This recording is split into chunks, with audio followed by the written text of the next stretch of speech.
Hello everyone. Franklin is complete with his calculations.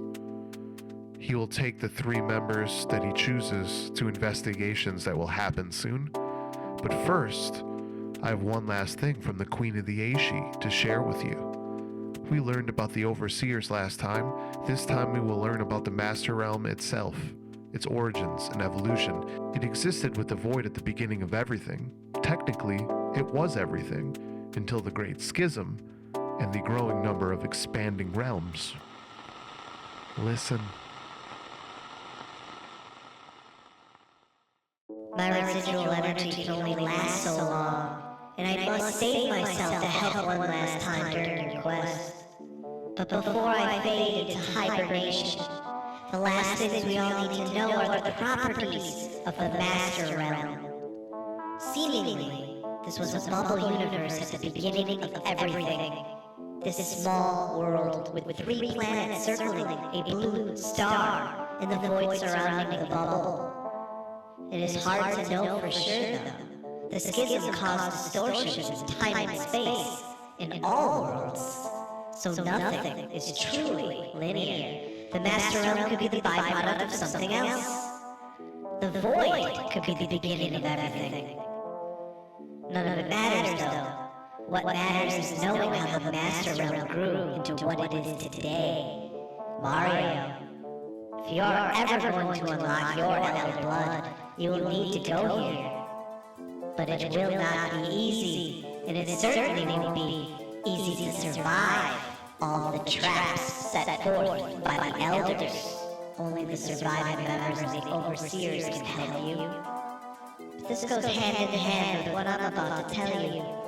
You see, the Master Realm began with a black hole, a reason why it is possible that the Void came first. A black hole in a bubble. Black holes form after a massive star implodes at the end of its life cycle. We do not know the origins of this particular gravity-sucking machine, but we do know that the black hole evaporated after heating all the radiation around it.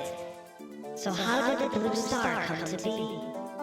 It appeared as if it came from the opposite side of the black hole, as if the black hole existed somewhere else and it formed a tunnel from one spot to the next. The blue star is interesting. It gives off heat and light, but it also shows off odd properties, with flares causing spatial distortions and time storms where perception is warped. The 3 planets that circle it also appeared after centuries of these storms somehow created anomalies in the bubble, matter that never existed, forming rocky, habitable worlds.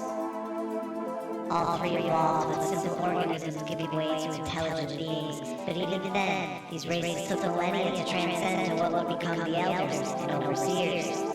One world is covered in forests and mountains with 3 distinct areas, a valley with lakes and a double mountain range to the south, an icy forest with entrances and caves with underground seas to the north, and a large forest in the middle split up by a winding river. Another world is an ocean with 3 small islands filled with caves that goes deep into the planet. Each island is different, one with an inactive volcano and jungle, another with sand dunes and rock formations, a third that rises high with a cliff wall all around it, and a forest with large trees, all covered on the top. The final world is where the Elders and Overseers set up operations before and after the uprising. It is a flat world with forests, lakes, rivers, and farms. The 3 areas here are defined by the structures built on them. One has the former stronghold of the Overseers, the ruins of the Temple of the Star. Another area has a former neutral ground where the Elders first opened up the Void. It is a village where many races cohabited before the uprising. Finally, we get the Elder Stronghold, the kingdom of power of a large castle surrounded by a large forest. These worlds are all important, part of the Elder's plan. Each section hides secrets needed to break through the barrier at the Great Castle. But how you get to the Master Realm is unknown to me. It is sealed enough to prevent a gate, and only the shadows are powerful enough to break through as far as we know. But there is one thing your parents left you, a clue. They mentioned the Temple of the Eye. I believe that if you find out where this temple is and go there, the Master Realm's entrance will not be far behind. Good luck on your mission, but But remember, you first need to escape from the void to have any chance. For if you remain too long, the cracks will seal themselves or become too distorted and stretched to allow safe passage. If you fail to escape, the war between the elders and the shadows will consume everything.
Welcome to the quest for the Green Ball, lost in dreamlands, and to the four still fighting for a championship. Welcome to the semifinals.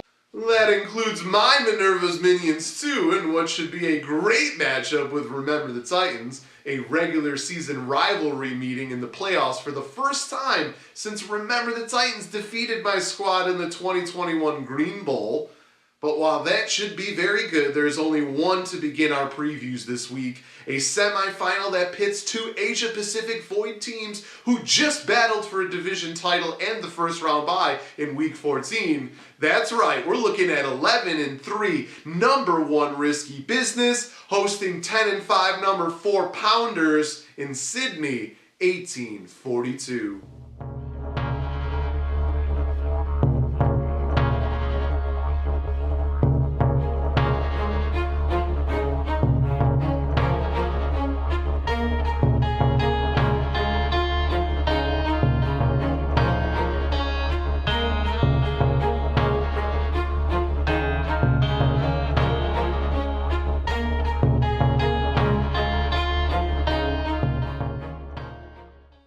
This will be the third time these two teams have played and the second time in 3 weeks after Risky Business won the Week 14 game of the week to clinch the Asia Pacific Void title and a first round bye with a 128.8 to 109.78 victory. The first time these teams played was all the way back in Week 1 when Pounders crushed Risky Business 146.28 to 97.02. This one is expected to be high scoring with both teams racking up points lately. Risky Business has scored 101 points per game during their current 8-game winning streak, but also had over 150 points during their bye last week, which is a little scary. Pounders is averaging 111 points per game during a 5-3 stretch the past 8 weeks, showing that it's kind of been up and down in some of those losses. Also lost some high-scoring ones as well. The computers are giving Pounders the edge in this one with a slim 53% chance to win. Once again, let's start by looking at the stars. Josh Allen is still the star for Pounders, but they continue to make last-second changes at the position. So we're unaware who will actually start at quarterback for Pounders until these matchups actually begin. I assume Allen is not being benched this time with the Patriots coming up next, but who knows? Allen is clearly a man possessed this season, though, looking like the NFL MVP and is certainly a Green Bowl MVP candidate as well. He has 104.08 points in the last 2 weeks combined. That's nuts. He scored less than 20 points just 3 times this season and has been on an upward swing since week 5. We highlighted the Patriots' D's struggles against quarterbacks last week, but also mentioned their supposed improvement when it comes to yards allowed to passers lately. That held true against Kyler Murray, who had a surprising 0 touchdowns and was held in check yards-wise as well. But Josh Allen is miles above Kyler Murray and can also make you pay with his legs. Not to mention he's expected to get multiple touchdowns every single game. One thing that could hold Allen back here is if James Cook gets all the points against a bad Patriots run defense, but Cook is on Pounder's team too. So that might actually mean he gets balanced points in his lineup, which can't be all that bad. The other thing is if Buffalo builds a huge lead and decides to rest starters in the second half. Since Pounders also has the Bills defense, though, that could also mean he gets balanced points. So, the first half is really going to determine what goes on here. Still, you want your stars to beast in the playoffs, and Allen has lots of potential to get another 40 to 50 points this week. The Patriots have allowed 22 passing touchdowns this season and allowed 4 each to Matthew Stafford and Tua Tagovailoa before Kyler Murray's dud.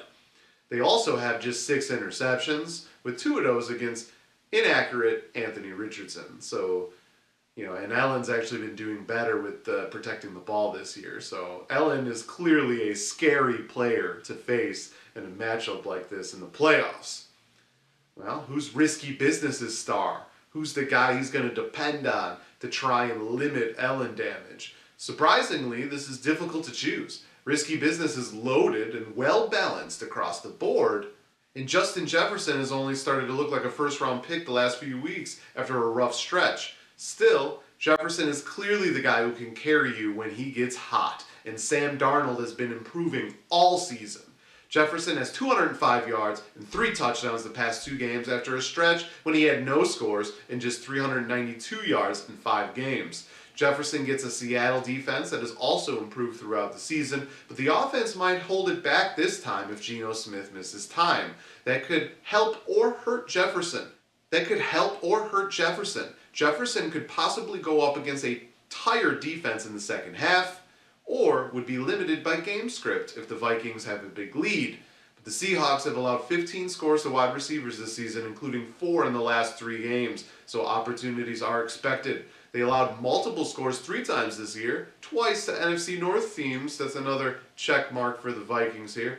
Allen clearly gets an edge against Jefferson in terms of stars because of the beast potential, but the one weakness for Pounders is probably at wide receiver, so a Jefferson big game could mean more than an Allen big game, depending on how the counterparts do on the other side.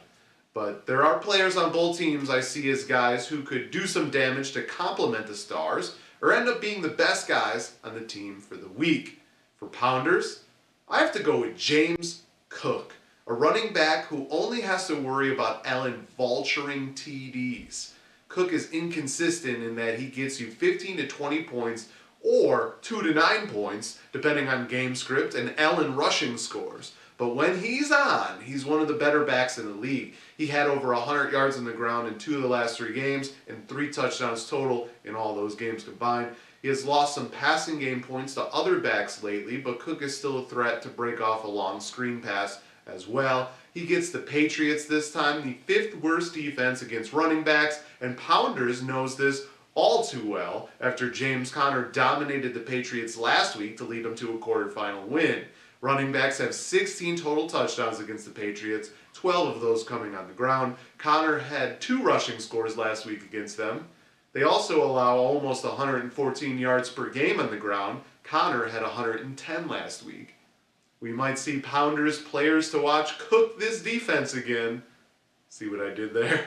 Risky Business knows he needs to continue to counter Pounders' strengths and hope his balanced roster continues to shine all together. So for him, I'm turning to running back Josh Jacobs. Jacobs has done well before, and after a bye week, he has double-digit fantasy points in the past 8 games. coinciding with the current 8-game winning streak of Risky Business. During this stretch, he also has over 20 points 3 times, including twice in the past 5 games. Also in the last 5 games, he has over 17 points in all of them. He has 11 touchdowns and over 100 total yards in all but 1 game during Risky Business's win streak, a big reason why he ended up being the top-ranked team. This week, Jacobs gets the Saints defense. They are not very good at stopping the run, allowing 104 yards per game and 15 total touchdowns, including 14 on the ground. Kyren Williams, also on Risky Business's team, had 146 yards and a score in Week 13. Risky Business will be hoping for production like that from Jacobs this week. And with the Saints offense down to a backup quarterback and Elvin Kamara banged up, the game script might mean a lot more of Josh Jacobs on the ground, which is something that Risky Business is going to hope for, all those second half carries. And as we look at this, just the stars and players to watch alone in this matchup, that we look to have lots of fireworks here in this semifinal. The rest of the lineups could have big spots too. James Conner gets another good matchup against Carolina and might be in line for another big game to back up last week. Kyren Williams has a tougher matchup against the Jets, but does have a workhorse role to make him fairly matchup proof. Breece Hall is a good matchup for Pounders as well, but Mike Evans and T. Higgins clearly have an advantage over Xavier Worthy and Jackson Smith and Jigba. Brock Bowers is a better matchup at tight end than Tucker Kraft, but Bowers might have a backup throwing to him again, which actually limited him on Monday night's game. The Bills' defense is clearly the top one here. Risky Business might look elsewhere, with the Eagles getting the tougher matchup against Washington, but the Eagles also have been doing well, including stopping the Steelers last week. And then you have Jake Bates versus either Tyler Bass or Kaimi Fairbairn at kicker. We might see double-digit points in this spot for both teams as well. Yes, this one is gearing up to be another all-timer in the league based on the projections. Both teams are expected to score over 110 points. It should be an incredible roller coaster, with the match possibly coming down to Jacobs on Monday night. The other semifinal might not be as juicy on paper following the last few weeks of results, but it certainly will be great in its own right, as 9-5 number 2 Remember the Titans hosts my 9-6 number 3 Minerva's Minions in Chicago, 1967.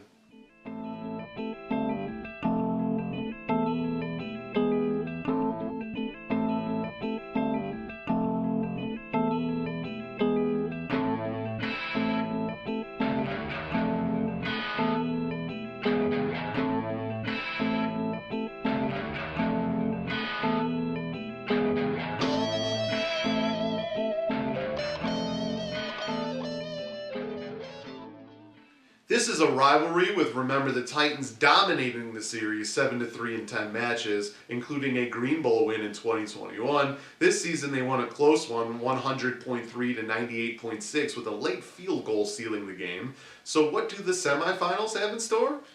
Remember the Titans is the favorite right now with a 66% chance to win, but a lot of that depends on the injuries on my Minions squad. David Njoku might be back at tight end. Kenneth Walker and George Pickens are also working their way back from injuries, which could really weaken the flex position if they're both out. Patrick Mahomes practiced in full Tuesday, but did hurt his ankle last weekend, and the computers don't know how to project any of these players right now, not knowing if they're going to play or not. That bodes well for Remember the Titans, obviously.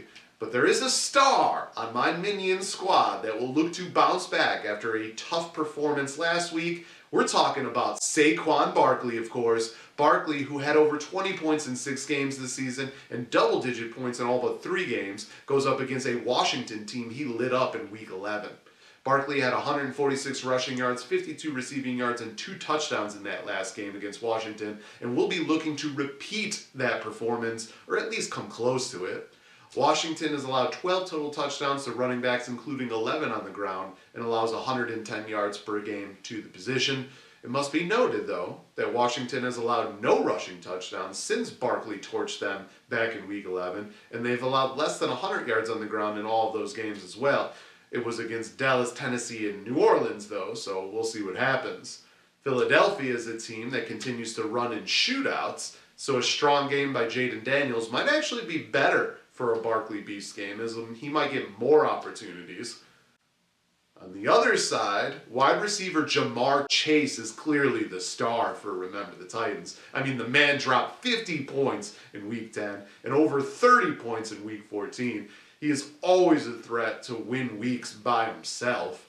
Chase has another 30-point game and a 20-point game this season, so he's got many beast potentials that he's already done. He's had double-digit points in 9 games, so he gives you a strong floor as well, and this includes 4 of his last 5 games. Chase has 8 touchdowns in his last 5 games as well, though he was held to 94 yards and no scores last week. This time, he gets a Cleveland defense that he had 66 yards and a score on back in Week 7. Cincinnati's defense is so bad that Joe Burrow usually has to throw all game, which bodes well for Chase, though T. Higgins can end up taking more touchdowns some weeks, which is one of the only limiting factors, really. The Browns, who he plays this week, are 5th worst at stopping wide receivers. They've allowed 17 total touchdowns, including 16 through the air. They've allowed a receiving score in all but 1 game and multiple receiving scores 4 times. They also have allowed 6 receivers to get over 100 yards so far. So obviously, Chase has a good matchup. Both of our stars here could be maniacs, which actually could limit an advantage for either of us if both Barkley and Chase go off. So the players to watch might be the true key to this one.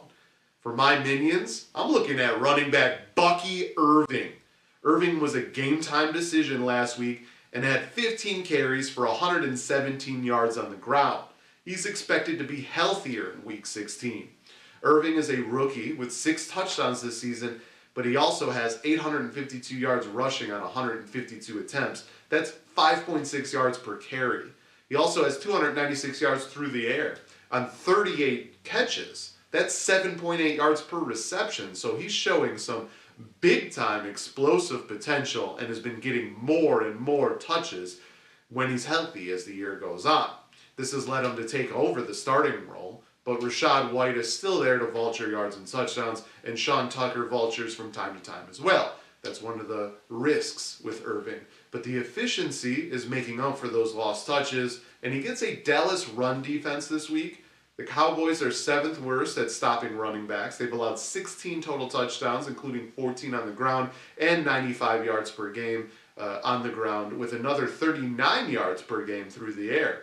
They've gotten stronger, though, lately, with Micah Parsons and a few others back from injuries, but their strength does lie more with getting to the quarterback and stopping the passing game. One thing that slows a pass rush is a solid rushing attack. So it is expected that Irving plays a big role in this one, as Tampa Bay is looking to stay in first place in their division.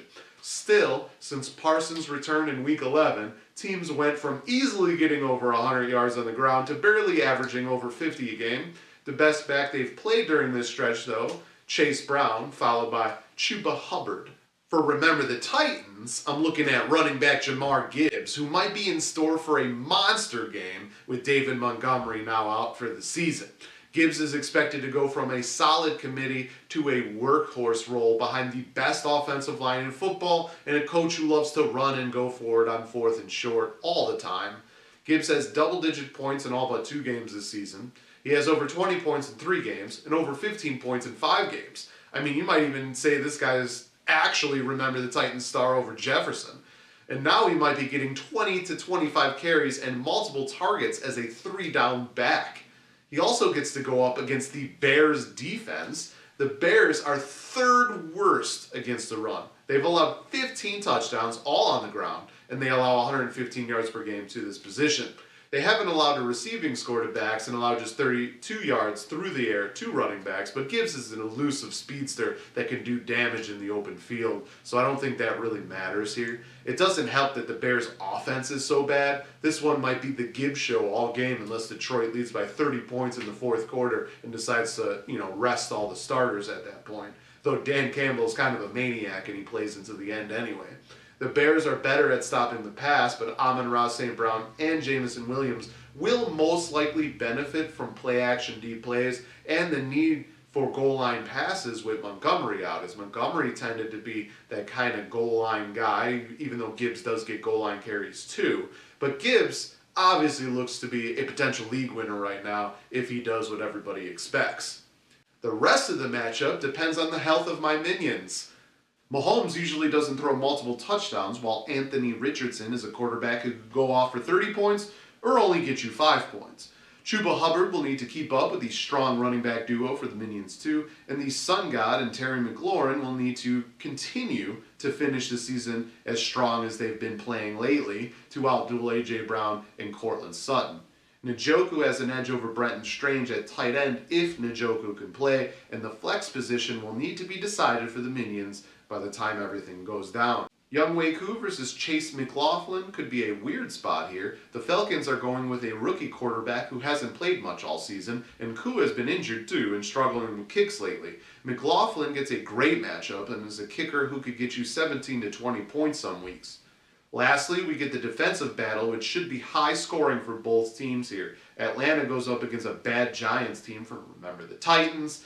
The Minions hope they still have a shot on Monday night with the Packers defense getting to go up against a backup quarterback and an injured Saints team, and the possibility Jair Alexander returns.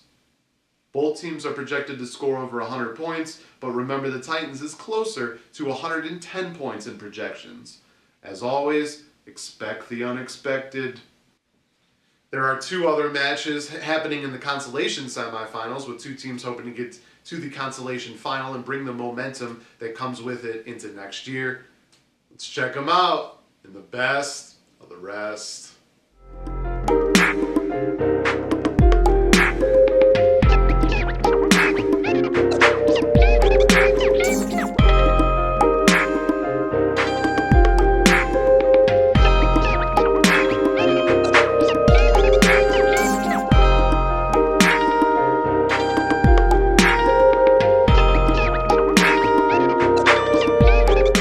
6-9, the Clash at Demon Head travels to Mexico City 1955 to take on 6-8, the Stellar Bitches. The Clash at Demon Head comes in with a 65.9% chance to win. Jordan Love versus Joe Burrow, and Jonathan Taylor and Brian Robinson versus Isaiah Pacheco and Najee Harris are the keys here. Garrett Wilson versus Darnell Mooney and Jameson Williams versus Zay Flowers should also be big spots. We also get a battle of the 2022 and 2023 Green Bowl champions in the other consolation semifinal. 6-9 Green Acres travels to Moscow 24-35 to take on the 6-8 Elite Mother Tuckers. The Elite Mother Tuckers have a 61.6% chance to win. Tua Tagovailoa versus Aaron Rodgers, Jerome Ford versus Devon Achane, and Rachaad White versus Bijan Robinson are some of the better showdowns here. Devontae Adams versus Puka Nacua, and the Cardinals versus Bengals defensive battles will also loom large. It's crazy to think that we're down to 4 episodes this season of our amazing story. It's also crazy to think that we may be guaranteed a 2-time champion or be guaranteed a first-time champion, depending on the results. There's all kinds of storylines. We're already guaranteed league history with either Remember the Titans or Minerva's Minions, my squad, becoming the second team ever to make 3 Green Bowls, which would join former member and legendary 2-time champion Meowmaster. So yes, as always, history, we kind of expect it in this league. I mean, come on, it's a great league, right? That's the show for the week. Hope you enjoyed it. We have 2 very important episodes next week to set up our Green Bowl and the battle between us and the Dark Forces looking to keep us locked away in the void. Before you go, remind yourself of the playoff bracket. Until next time, salut.